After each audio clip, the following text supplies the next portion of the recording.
Hello everyone and welcome back. It's Meatdept here. I'm so glad you could join me for another video today, guys. So we're jumping into Tycoon RNG, guys. This is the first video I'm making on this channel, guys. So I've been playing this game for only 24 hours. I started last night and it's literally about 24 hours. A lot of that time's been AFK, RNG in it, but I have had a few hours of solid actual play. And here we go, starting the video out. We get a little bit of a cutscene. Let's see what this bad boy is. The steam engine overclocked golden 1 in 18,000. Not bad, not bad, not bad at all. I was pretty hyped about that when I did first get one, but we've gotten so much more since then, guys. So I'm pretty hyped about this game. I mean, it's a pretty new game on Roblox, which means it has potential to actually go ahead and progress even further, have some updates, and keep the hype real. Plus, it visually looks amazing, guys, and it's a good old hatching type of game. RNG stands for Random Number Generator, in case you didn't know, guys, and that is something I talk about a lot on my channel. So for those of you that do know and are followers of the channel, you know that when I get into a game and I really like it, I go hard with it and I try to become the best and share the progress and tips and tricks along the way with each and every one of you. But I also appreciate if you are familiar with this game and can leave me some tips to get started. That would probably help out a lot as well, guys. So we're gonna go ahead and get started. I'm gonna show you all my progress in only the first 24 hours, guys. Keep that in mind. I've been playing literally one day and that is it. So I'm pretty happy about that. Plus, I recently joined the Discord and learned that this game is actually acquired by Jandal, the developer, and he was one of the developers in Wacky Wizards, and that was actually one of the best, most fun games I've covered on my channel to date. So I'm pretty excited that he is actually the owner of this game now. I think that's kind of cool, to be honest with you. So let's go ahead and get started, guys. First and foremost, here is my build. It is fully maxed out. I'm currently making around 20 OC a second and my efficiency is 80%. I just loaded into the game, so this might pick up a little bit more. But here are my upgrades, guys. I am maxed out level 9 upgrade Tycoon. My luck burst is at 4 rolls right now. Upgrade luck 1.7, and well, my walk speed is that. So really, I'm at the step right now where I need to really get better stuff and maybe reorganize some of my build to be a little bit more efficient to get that money sooner. So if I pop open the tab here, I have 217 NO cash and nearly 80,000 rolls, guys, in one day. So I'm going to show you everything I got. At first, I just want to go ahead and show you what I got going on here. So on the top are all the droppers. I do have VIP for a couple extra droppers, but we have things like the Shadow Veil, which is pretty cool, to be honest with you. It's 356 bucks a second, I guess. We got a couple Radiant Stars, which are decent. Digital World, a couple trees here, right? Floral Obliterators, overclocked. And they're actually doing pretty good with about 481 cash a second. And over here we have a Steampunk Overdrive. You know, that one's not that great. It's a little overdrive there to really multiply things. And then we have a little Magnetron. So we have a lot of stuff that's like decent, but not anywhere near really good stuff. You see the multipliers. The Heavenly Runes is 58. We got the Macroscope 53. We're looking at 81 on the Golden Gates of Calamity, guys, and the Auroral Tundra at 46. Then we shoot down below. I have actually for the little dropper right here, or the where the stuff goes in to cash in, it is what is it, if I could hover over it, the Golden Signal Transmitter 162 times. This is one I recently got, actually, at 65,000 rolls. And yeah, this is my best one yet for that. We have this cool overclock negative entity 0. Super good multiplier, actually. It's a 1 in 3 million, and I got this at 36,000. So I have a 1 in 3 million there, a 1 in 2.5 million there. Those are probably some of my best ones I got. Then I just got a bunch of like ore polishers, 1 in 1 million right there. A 1 in 3.7 million Steampunk Overdrive kicking over here, guys. What's this? This is just an Auroral Tundra. That's nothing great, but I put that there to remove fire, because this one right here adds fire for 4 seconds, the Gates of Calamity, and I wanted to really get rid of it so that it didn't cause any grief. Same with this one. I got 2 Gates of Calamity in the corner. They put things on fire, but this one soothes it, so we're looking good on that. And look at the size of this thing right here. That is cool. It would be only better if this thing actually spun around, not gonna lie. So that's generally what I have, but I want to show you the full collection, starting with the dropper. So let me click it. That's how you could really get the inventory open. So I don't know if they're sorted by best. I think they're sorted by most rare, right? So my most rare one is the negative golden celestial light 1 in 6 8.87 million. By far my best thing right here. And that gives me what? Efficiency about $992 a second, also 1.6 times fire. I've got a couple contamination overclock negatives at 1 in 395,000. Here's that golden floral obliterator, which is also 1 in 394,000. Bunch of heated droppers, 387,000. You know, it's looking pretty good here. I got some decent stuff. Obviously, it could go up in the millions and even up to the billions, so I hear. So yeah, I got a lot of RNG to work on here. But then how about for these guys right here, right? These bad boys.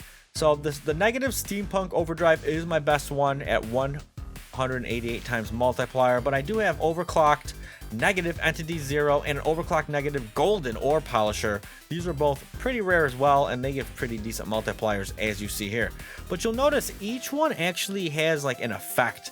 Adds overtime, adds fueled, acid destroys ores once timer's finished, and this one removes fire and adds fuel. So there's all these things to actually consider, right? Do they add elements, remove elements? Do they give you a status effect, not a status effect?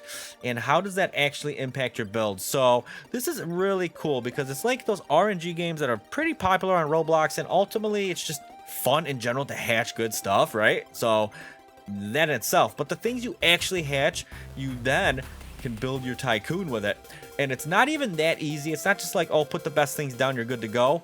You have to really be careful because sometimes you get something really good, you swap it out with something that's lower, and then your cash and efficiency goes way down. You're like, what's going on? You have to then rethink. Oh, for instance, like these. When I got these, Gates of Calamity, they're awesome, right? But then they added fire, and the fire destroys the ores after 4 seconds. Oh my god, here we go, baby. Let's go cutscene. Let's go, let's go, let's go. Void Shrine Golden, 1 to 14,000, just a little baby at this point. So what I was saying was, these add fire. If the fire is not put out or they're not cashed in within 4 seconds, it does actually just destroy the ore, and that gets you no money. So that's not a good thing. And here's another cutscene, guys. Mystic Forge, 1 in 33,000 overclock golden. I'll take it. So that's why, like I said before, I put down the Auroral Tundra here to actually remove the fire status effect from these guys. As you can see, when they go through here, they have 1.5 seconds and about just over 2 seconds, and then it gets cleared and it's off. And they stay and they go down, they multiply more, and get me that good cabbage, guys. Oh my goodness, another cutscene, dude. Let's go. Oh my goodness. Let's go with the cutscenes. Surge Dropper, negative 1 in 23,000. Man, I swear we're getting a lot of these right now. Okay. So that's pretty crazy.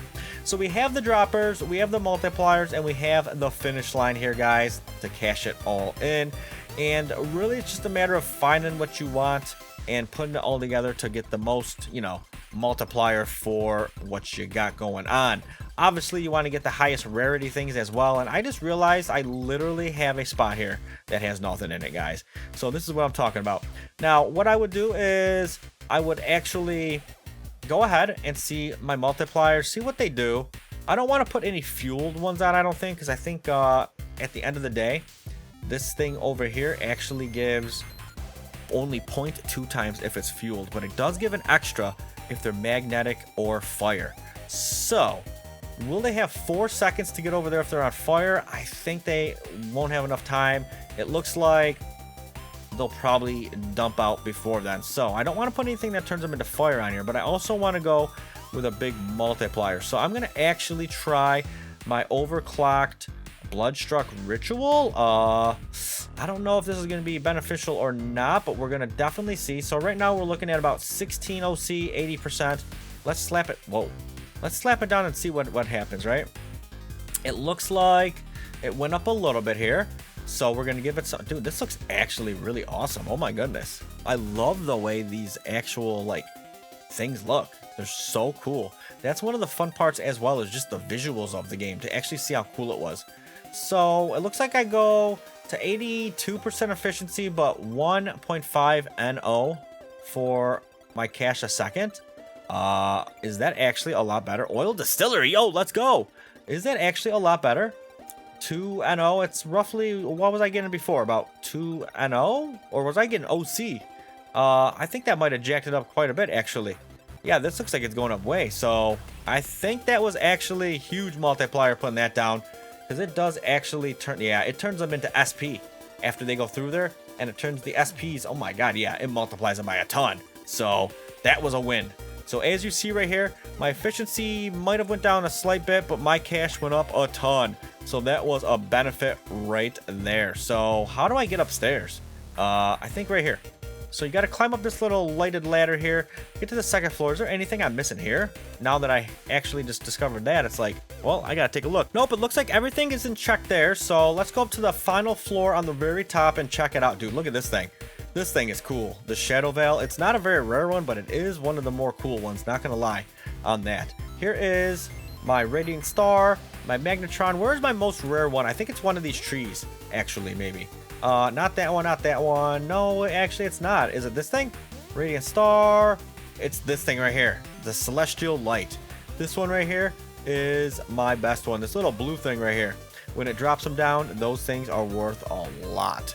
A lot. So I think what I'm going to do between now and the next video, obviously, is, you know, keep hatching, see if I get better stuff. But I might actually destroy the build here and try to start out fresh with what I do have to maximize my money. But I could already see I'm making gains right now, so I should be able to actually start getting a good amount of money since I finally put that on. And something else I've been doing a lot actively is running around and getting the actual little cubes that are all over the place, right? I was able to get pretty good stuff so far, guys. This is my auras I made. I have the Glitch Rift, which is 50% luck and droppers randomized values 20% overclock chance. I think the settings actually has the aura off right now. So let's turn it back on and show you what it looks like. So this is what I'm working with right now after one day. That's pretty good. And if you look at the rest of my inventory, I have all kinds of lucky cubes, speed cubes, golden cubes. I even got some of the more rare mythic and legendary cubes. I'll show you right after this bad boy.